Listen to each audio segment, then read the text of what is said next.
Welcome to your video lecture today. We are talking about and breaking down the layers of the earth.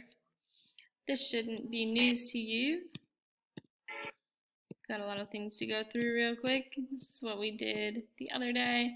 We've listened to the Continental Drift song. It was awesome. Rock on.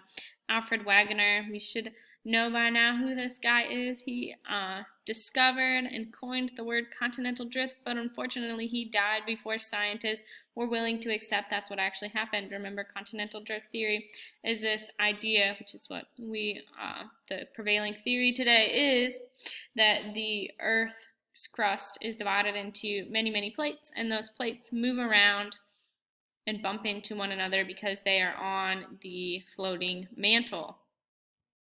This is what we primarily believe and think as theory today.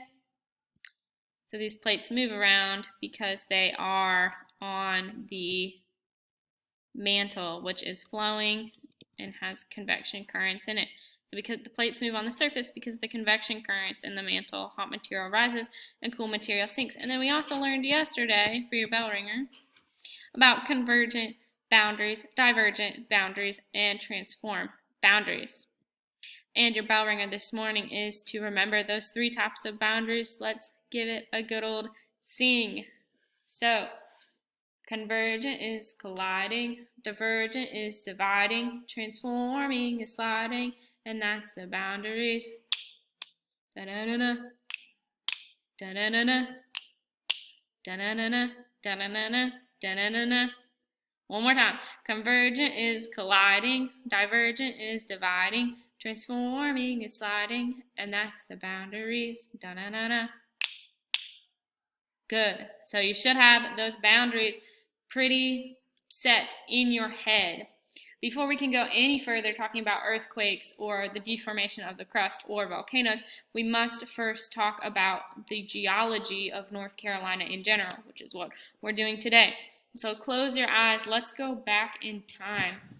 You learned the time scale in 8th grade with Miss Campbell. You talked about geological time. We went through the different eras. We talked about how long the Earth has been here. 6.4 billion years is how long the Earth has been here when it was first formed. But we know that life didn't begin until many millions of years after that. So let's talk about North Carolina specifically. So while the Earth was around 4.6 billion years ago, North Carolina formed, as far as the land, only 1.7 billion years ago. And then a lot of time passed before we actually got some movement in our North Carolina land, or before anything changed. 444 million years ago, North Carolina and Europe collided. Bang. And when they collided, we know that that's a convergent boundary. Bang. And we're going to learn that when things collide, we have mountains that form. The collision, bang, of North Carolina and Europe is what actually formed our Appalachian Mountains, which we're going to learn about in a little bit. And then we know that after they hit together, North Carolina and Europe, eventually we split apart. That's what we learned from Alfred Wegener, that there was once a Pangea, or an all-earth. Pan, all, Gea, earth, all earth. So Pangea formed about 320 million years ago, and North Carolina was at the heart. 250 million, so time passes. About 100 million years passes in between when Pangea forms and when Pangea breaks apart. 250 million years ago, Pangea breaks apart because of our tectonic plate movement. Remember, the tectonic plates are sitting, or the crust is sitting on the top of that mantle that is flowing and moving, and because it's moving, our plates bang together or pull apart depending on what kind of boundary we've got. But anyways, Pangea, about 250 million years ago, breaks apart. And because of that, our mountains start to weather. They undergo, remember, weathering is breaking down. So our mountains start to break down just a little bit. They're still mountains, but they look a little different because of that weathering. 145 million years ago, our oceans recede. At one point, North Carolina was covered in water, but because our oceans receded, our coastal plain is now visible. So if we were 145 million years ago, we would still be underwater right now. But thank goodness we're not. They've receded. Our oceans have gone down. 145 million years ago to present, ocean advance and receive multiple tides, I believe is the blank there. So that's just a look at our geological time scale, or what's going on in history. This is how North Carolina formed. As a result of all of this geological change and all this movement of our plates, we've got 3 separate parts or separate plains in North Carolina. The very first one we're going to talk about, we're going to go work our way from west to east to the coast. So inland to east. We're starting with the mountains. The mountainous region is the western part of the state. We are famous for our Blue Ridge Mountains, which are part of the Appalachian Mountains, and they are known for their blue hue, and they are beautiful. The blue is caused by the refraction of light in the clouds, and they actually do look blue. I have a picture on the next slide if you haven't seen them before in person. These are created, our Blue Ridge Mountains, from the collision of North Carolina into Europe. We know that if we had a collision of North Carolina and Europe, we had a convergent boundary, because convergent is colliding, right?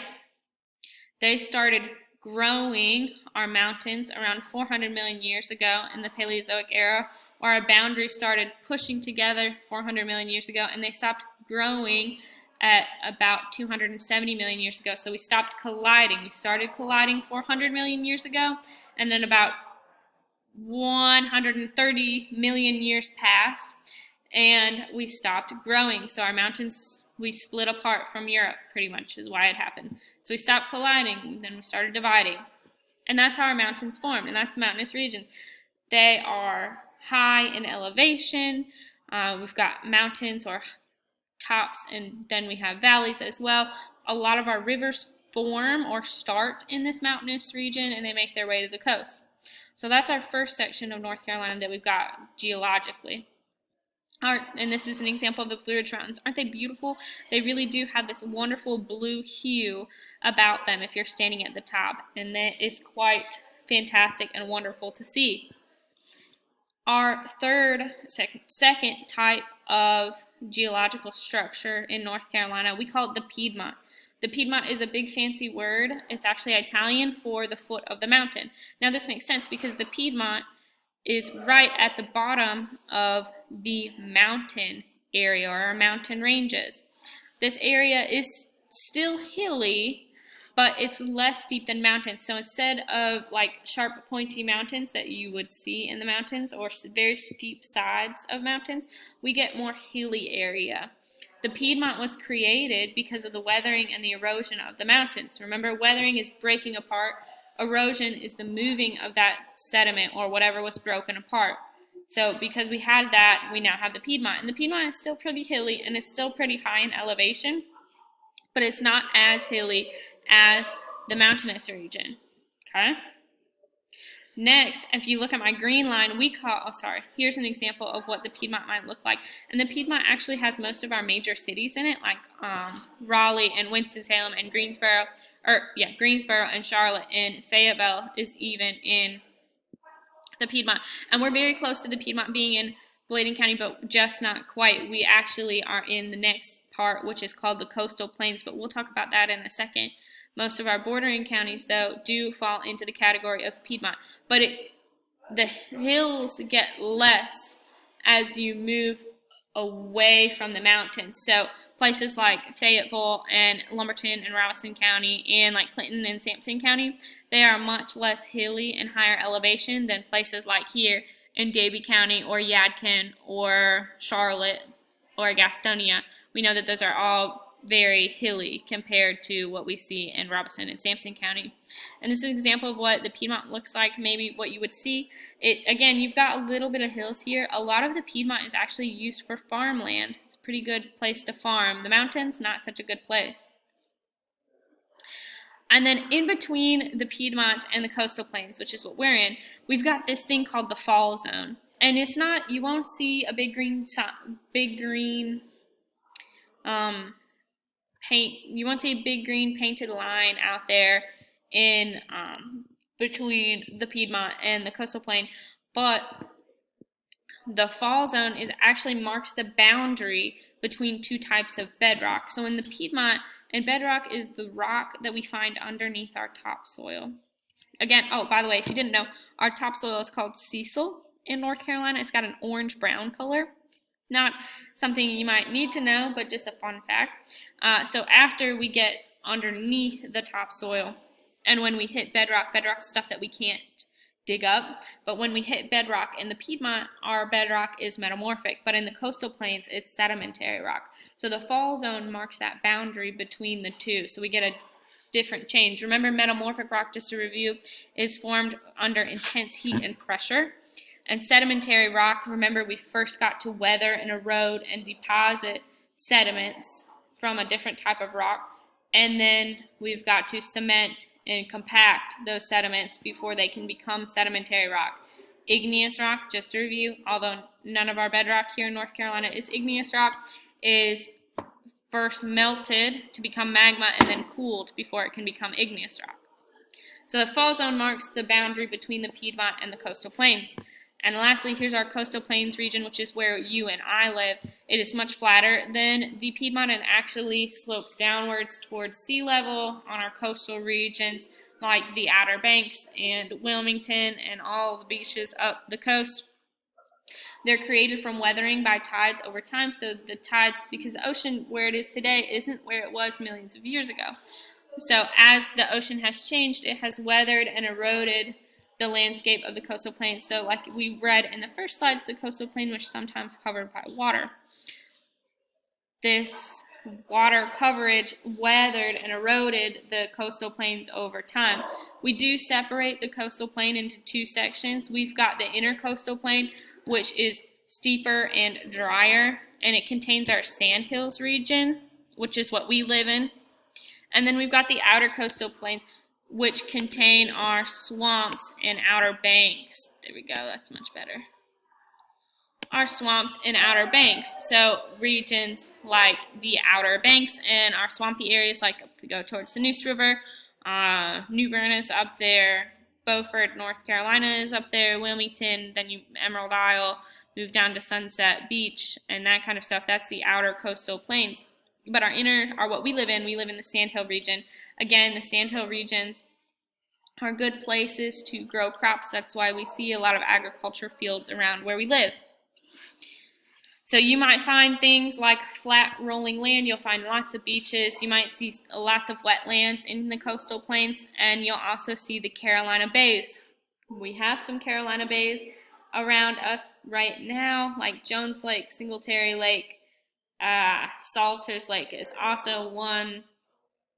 Bay Tree is a Carolina bay, and a lot of our Carolina bays are used for farming now because they have dried up over time and they've got good soil.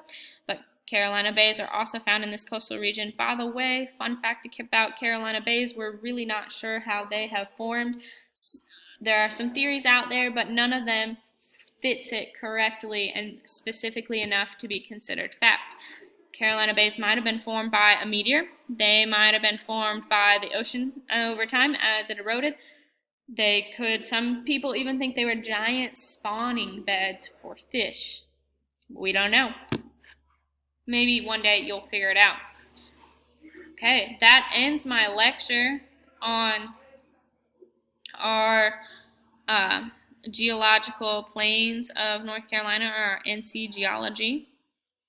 Just your exit ticket, something to make sure you know what are the 3 geological plains of North Carolina.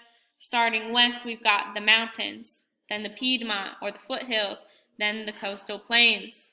That's it, guys. Turn in your notes when you finished, and you are good for today. Have a great day. If you have questions, email me.